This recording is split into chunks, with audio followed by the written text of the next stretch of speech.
Vriende, ek kom vanmôre na julle toe in die naam van alle name, in Jesus Christus se naam. En ook deur hierdie kort videoetjie, en ek hoop dat julle vanmôre saam met my hierdie boodskap sal geniet. Verskoon maar die baard. Nou, ek is besig met 'n studie oor ons liefde vir God, oor volgelinge van God, om 'n volgeling te wees, oor Christendom in die algemeen. En so lees ek van louwarm Christene, en laat my dink. Om ons sê, ek koop 'n koppie koffie, hierdie heerlike koppie koffie, ek het hom so 'n uur terug gekoop. En in my gedagtes is hierdie koppie koffie nog heerlik warm. So vat ek die koppie, jy weet, hierdie beker koffie, en ek neem 'n lekker sluk uit hom uit, en daai lou cappuccino, daai lou Americano val op my tong, maar is glad nie lekker nie, en ek spoeg dit onmiddellik uit. En dit tref my, Openbaring 3, Jesus sê in Openbaring 3, dat wanneer ons as lou Christene voor hom kom, gaan hy ons ook uitspoeg. Nou vriende, vir ons as vandagse Christene, het hierdie term louwarm nie regtig meer die betekenis wat dit eintlik behoort te hê nie. Ek meen, ons weet nie werklik meer wat dit beteken nie. Ek dink nie ons besef die erns van die term louwarm nie. Besef ons werklik wat dit beteken wanneer Jesus vir ons sê, ek gaan jou uitspoeg, want jy's louwarm. Dit beteken, my vriende, dat ek en jy halfhartige volgelinge is. Ons is halfhartige Christene, en weet jy wat, daar is nie plek in die koninkryk van God vir 'n halfhartige volgeling nie. En dit is scary om te weet. Ek meen, God sê dat daai aksie hom absoluut walg. Dit walg hom. My vriende, ek wil vir julle 'n gedeelte aanhaal, wat ek gelees het oor, jy weet, die beskrywing van 'n louwarm Christen.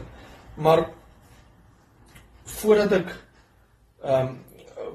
dit aanhaal, wil ek vir jou sê, dit is 'n gedeelte wat ek aanhaal van pastoor Francis Chan uit sy boek Crazy Love. Dis waar ek dit kom. Maar voordat ek dit aanhaal, kom ek lees net eers vir ons twee skrifgedeeltes. Die eerste gedeelte kom uit Openbaring 3. Ek lees vir Openbaring 3 daar vanaf vers 15. Dit sê, ek ken jou werke, dat jy koud is en ook nie warm nie. Was jy tog maar koud of warm? Maar nou, omdat jy lou is en nie koud of warm nie, sal ek jou uit my mond spuug. Want jy sê, ek is ryk en het verryk geword en het aan niks gebrek nie. En jy weet nie dat dit jy is wat ellendig en beklaanswaardig en arm en blind en naak is nie. Ek raai jou aan om van my te koop, dit sê God, goud wat deur vuur gelouter is, sodat jy kan ryk word, en wit klere, dat jy jou kan aantrek en die skande van jou naaktheid nie openbaar word nie, en salf om jou oë te salf, sodat jy kan sien. Nog 'n skrifgedeeltjie lees ek vir ons uit Lukas 21, vanaf vers 1 tot 4. En toe hy opkyk, sien hy die rykes wat hulle gawes in die skatkis gooi. En hy het ook 'n arm weduwee daar 2 geldstukkies sien ingooi. En hy sê, waarlik, ek sê vir julle, dat hierdie arm weduwee meer as almal ingegooi, want hulle almal het uit hul oorvloed by die gawe van God ingegooi, maar sy het uit haar gebrek ingegooi, alles wat sy gehad het, om van te lewe. Vriende, kom ek vra vir jou, sal jy jouself beskryf as iemand wat Jesus werklik liefhet, wat werklik lief is vir Jesus, of pas hierdie woorde halfhartig, louwarm of gedeeltelik toegewyd, was dit jou dalk beter? Die Bybel sê dat ons onsself moet ondersoek.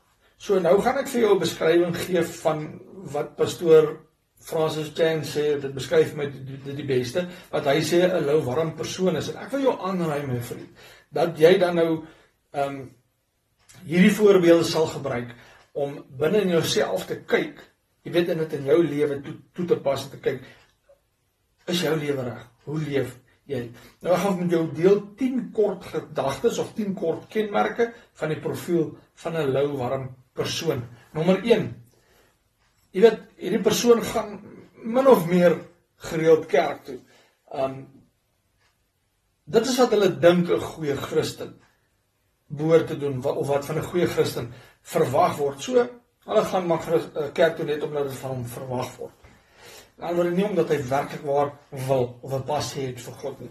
So, hulle gee ook 'n geldjie, nommer 2, hulle gee ook 'n geldjie vir liefdadigheid of vir die kerk, maar hulle gee solank dit nie hulle lewensstandaard aantas nie, of verander nie. As hulle 'n bietjie ekstra het, dan sal hulle daai ekstra, of uit die ekstra uit, 'n bietjie gee. Nommer 3, hulle wil graag inpas by gemeentelede, maar hulle wil ook inpas by die gemeenskap. So, hulle gee meer om actually wat mense van hulle dink, is wat God eintlik van hulle dink. Nommer 4, hulle wil nie regtig van hulle sondes verlos word nie. Jy sien, hulle wil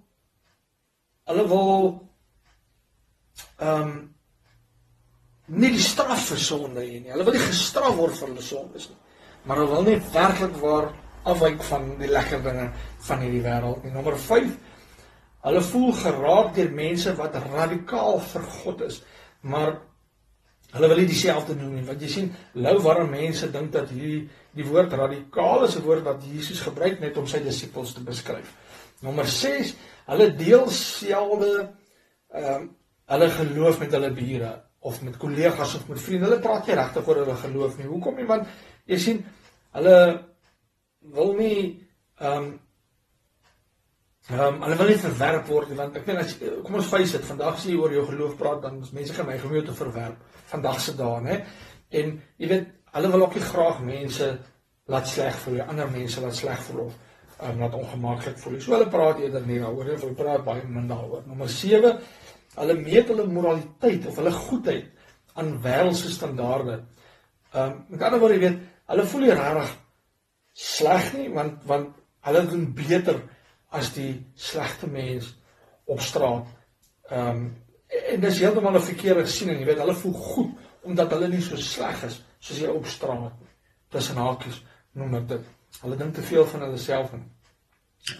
Nommer 8, hulle sê dat hulle Jesus liefhet, en dat hy deel van hulle lewe is. Maar weet jy, eintlik is dit net 'n klein deeltjie, so hulle gee om 'n deel van hulle tyd, hulle gee om 'n deel van hulle geld en van hulle denke, maar Jesus word nie toegelaat om hulle lewe te beheer nie. Nommer 9, jy weet, hulle sê hulle is lief vir God, maar hulle is nie regtig lief vir God met hulle hele hart, met hulle hele gedagtes en met hulle hele lewens of siel of krag nie. Nommer 10, hulle sê dat hulle lief is vir ander, maar hulle is liewer vir hulle self. Hulle is nie so lief vir hulle medemens, vir hulle broer en suster, soos wat hulle vir hulle self is. Dis 10 kort gedagtes rondom die beskrywing of die karaktereienskappe van 'n lou warm persoon. Nou vriende, kom ek vra jou, hoeveel van hierdie lou warm kenmerke stem ooreen met jou lewenstyl, met jou lewenswyse? Ek wil jou vanmôre bemoedig. Ek wil vir jou vra dat jy tot God sal nader en tot God sal bid, dat jy jou hart sal versag. Nou wil ek jou vra om hierdie 10 eienskappe te gebruik om in jou eie lewe te werk en om vir jou eie lewe te bid, sodat ons nie so is nie, maar dat ons werklik waar volgelinge en liefde vir God is en vir God het. Kom ons bid saam, my vriende.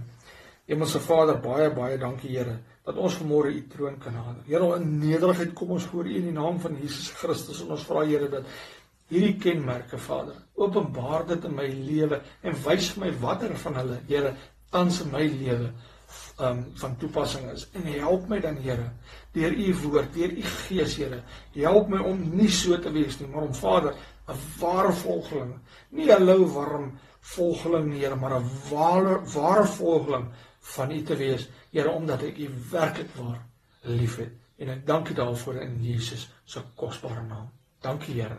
Amen. Dankie vriende. Vrede vir julle.